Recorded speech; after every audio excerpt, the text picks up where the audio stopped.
Have you ever heard from a client the objection, "This is not going to happen to me," or "Let me think about it," or "No rush to do it now, let's leave it until later"? I am pretty sure that we all the insurance professionals have heard an objection like this. But why is it that people resist such an important idea and financial tool which can help them protect what they love most in life, their families and their survival and their dream lifestyle? This was a question in my mind since the first day I joined this amazing profession back in 1999. And everybody was telling me that it was the lack of education and insurance consciousness that prevent people from embracing insurance. And this is true to a certain extent. But these are not the only contributing factors. We are all aware of what Winston Churchill said: "If I had my way, I would write the word insure upon the door of every cottage." But Woody Allen said, "There are worse things in life than death." Have you ever spent an evening with an insurance salesman? So why some people have a negative bias about our profession?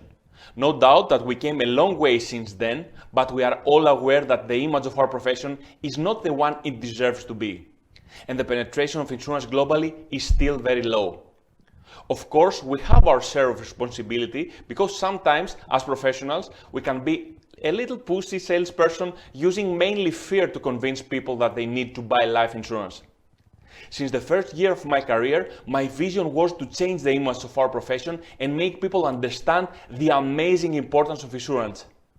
And that is the most clever and most effective protection financial tool that humans ever invented. In 2009, I gathered a team of top professionals from our industry globally and scientists from several fields, and we founded an organization called IFA Academy, International Financial Architects. We combined the results of existing research and ran some of our own, and for the following years we had a single purpose: to understand the challenges of our profession, reverse engineer them, and find solutions to elevate the industry in new heights. After 9 years of research and 5 years of implementation in the real world, we are very excited to share with you some of our conclusions that we believe can address every well-known challenge that we face as managers and advisors in the market, re-engineer and rebrand our profession, and become a game changer for our industry. Our research indicated solutions for all these challenges in 3 pillars: science, innovation, and use of technology. So today we will start with science, and specifically with neuroscience and some scientific facts that can help us raise our closing ratio and change the image of our profession to the society. What we didn't know so far, and we discovered during our research, is that on top of everything else, we face another enemy in our mission to insure people: the human brain. The life insurance idea and products, of course, is simple, but the fear of death is complicated. Our brain is designed to protect us from pain, and fear is pain. If we don't understand how the human brain works as far as risk and insurance concerns, we will never manage to raise the penetration of the insurance to society. So, the human brain has at least 6 functions, 6 brain defense mechanisms which do not allow people to accept risk, understand risk, and act on covering risk with insurance. And they don't work individually. There is a chain reaction between these functions, and the one enforces the other and makes the task to change one's status from non-insured to insured a very difficult one. Everything starts with a natural, mostly subconsciously resistance of the human brain to change opinion in any matter. This is caused by a function called homeostasis. It is the same function that keeps our temperature, heart rate, etc. steady. The human brain hates change. So when we try to change one's mind and trying to convince them to buy insurance, subconsciously the hormones released in our brains are the same ones that try to ensure our survival. It is like a subconscious life threat. The video that follows explains exactly that based on a social neuroscience research.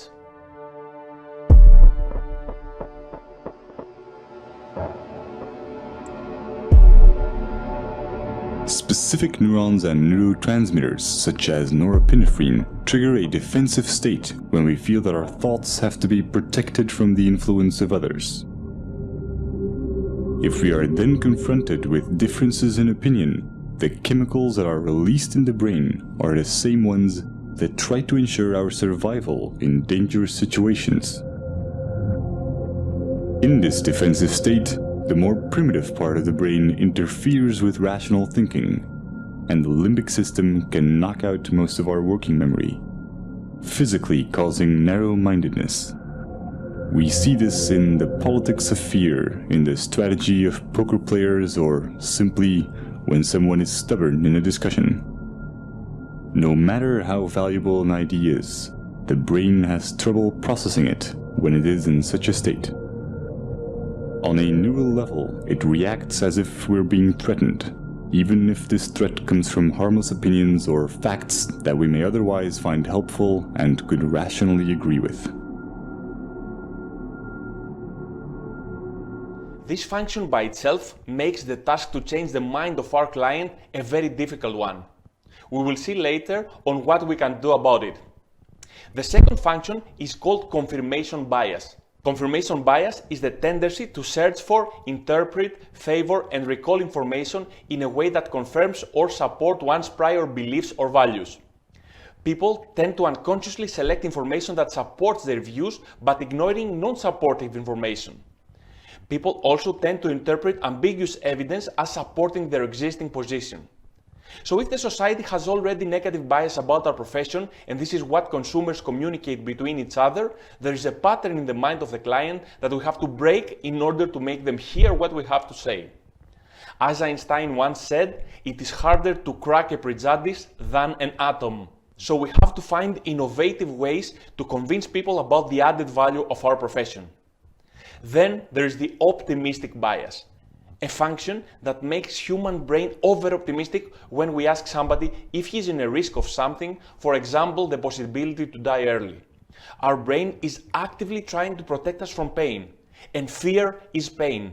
So it makes us over-optimistic to make us feel better, and this is why people think this is not going to happen to me. It gets even worse if we insist on it by using fear as a consultation method, because our brain has a fear tolerance level that when you exceed it will initiate the brain function number 3 called the freeze effect. In the past, it was known that when people face difficult situations, they have two ways to respond: fight or flight. Now we know that there is a third way to react: freeze. And when this happens, people stop listening to us or don't have the strength to make a buying decision. A rather difficult situation to deal with from a selling standpoint. In this case, clients won't raise objection, fight, or say I don't want to do it, flight. All we get from them is I will think about it, and this is not always just an excuse. Fear, of course, is a motivator factor to make people buy insurance, but if we exceed a certain level, which is different for every person, we found ourselves facing this effect. It's easier nowadays to reach that level also because people are already exposed to a lot of fear from TV and internet. It is wise to stop using too much fear to our consultation strategy. We in IFA Academy have invented a fear tolerance profiling method so you can decide how to handle a prospect depending on his brain tolerance on fear. All these become even more difficult when dealing with the tendency of the human brain to satisfy itself now rather than have a bigger benefit in the future. We call that instant gratification monkey function. We have to enrich our arguments and not only state that insurance is necessary to save us when a claim comes. Because it is natural, our prospect to say, what if nothing happens? Do I lose my money? There are many arguments to convince people that there are vast benefits from insurance since the day you sign on, even if the claim never comes. Lastly, human brain has some specific process it receives information on a step-by-step basis in order to understand them, absorb them, and make a decision. So if we provide information to people in a way different than the way the brain needs to absorb them, and maybe in a confusing way letting the client lead the discussion, then this response will be, let me think about it. And he's speaking the truth. He needs time to process the information and come to a conclusion. So if we want to ask a client to decide and close a sale in a 45 minutes meeting, we have to have a specific step-by-step methodology of asking questions and giving the right information, respecting the logical and emotional needs of the brain. In order to address all these brain challenges, we invented a methodology and software that changes the way we run the need analysis. So in our software methodology, with a new strategy of not using much fear in our consulting and innovative neuroscience methodologies like the fun theory, the gamification of the procedure, and many other tools, we managed to bypass these brain functions with amazing results in educating our customers, rebrand our image, raising the closing ratio, solving the prospecting problem, and also the cross-selling challenge, and so many other benefits we have with this. We reverse engineered this brain function that the one step reinforces the other. We must approach clients in an innovative way, so we try to break the pattern of the pushy, scary salesman, and we prove to them before we start that there is added value even if they don't buy insurance today. We use positive arguments and a new way to ask questions that they don't initiate the optimistic bias reaction, neither the freeze effect, so they continue to listen to us. We convince them that there are so many benefits in signing on the insurance contract right now, even if the claim never comes. So we silence the instant gratification monkey. We ask the questions and give the information in a step-by-step inductive method, so we raise the chances for our prospect to make the decision now because we help his brain absorb and put in place the information. So with all this, we have many more chances to beat his homeostasis function that we mentioned before and help them change their mind on changing their status from non-insured to insured. Also, the most important is that we can eliminate the fear of rejection for our advisors because we can prove to them now that the client's resistance and objections are just an expected function in the human brain and not a rejection for them. So this way we raise the retention of the new advisors and raise amazingly their self-confidence. It is just a game with a human brain. The better you define and understand the problem determines how well you solve it, Einstein said. So as I said in the beginning, if we unlock the secrets of the brain, we will manage to help people to make wise decisions about the critical matter of life insurance and raise dramatically our production. Do you agree? If yes, stay tuned for the deep dive sessions that we will reveal more and the strategy and the solutions to overcome all the brain functions and thrive. Also, in the next main platform session on December 16, we will present how technology can give us a solution to be way more productive and address some challenges like prospecting and recruitment. Some say adapt or die, but we say adapt and fly. Thank you so much for your attention.